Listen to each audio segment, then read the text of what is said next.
पलूस तालुक्यात काँग्रेसचे निर्विवाद वर्चस्व, जिल्हा परिषदेसह पंचायत समितीवर दणदणीत सत्ता। आमदार डॉक्टर विश्वजित कदम यांची तालुक्यावर पकड पुन्हा एकदा ठामपणे सिद्ध। पाहूया पलूस जनता न्यूज चॅनलचा हा स्पेशल रिपोर्ट।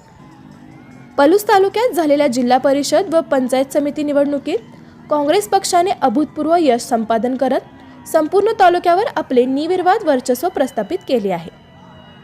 जिल्हा परिषदेच्या कुंडल, दुदोंडी, अंकलखोप व भिलवडी या चारही गटांवर काँग्रेसने मोठ्या मताधिक्याने विजय मिळवला असून पलूस पंचायत समितीच्या 8 जागांपैकी 7 जागा जिंकत एकहाती सत्ता स्थापन केली आहे। पंचायत समितीमध्ये कुंडल, बांबवडे, आमनापूर, भिलवडी, वसगडे, दुदंडी व रामानंद नगर या 7 गणांमध्ये काँग्रेसने दणदणीत विजय मिळवला। मागील निवडणुकीत तालुक्यावर वर्चस्व राखणाऱ्या भाजपला यावेळी केवळ अंकलकोप पंचायत समिती गणाची एकमेव जागा मिळाली असून पक्षाला मोठा राजकीय धक्का बसला आहे। या विजयामुळे पलूस तालुक्यातील राजकीय समीकरणे पूर्णतः बदललेली असून काँग्रेसचे वर्चस्व अधिक मजबूत झाले आहे।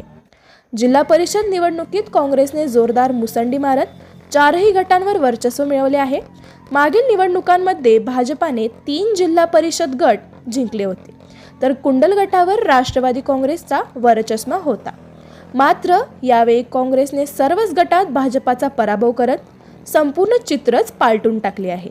या ऐतिहासिक विजयामागे आमदार डॉक्टर विश्वजित कदम यांचे सक्षम नेतृत्व, अचूक रणनीती, संघटना बांधणी आणि जनतेशी असलेला थेट संवाद निर्णायक ठरला। या निकालांमुळे आमदार डॉक्टर विश्वजित कदम यांची तालुक्यावरची पकड अधिक मजबूत झाल्याचे पुन्हा एकदा सिद्ध झाले असून काँग्रेसचे ते एक प्रभावी व मुरब्बी नेते म्हणून उदयास आले आहेत।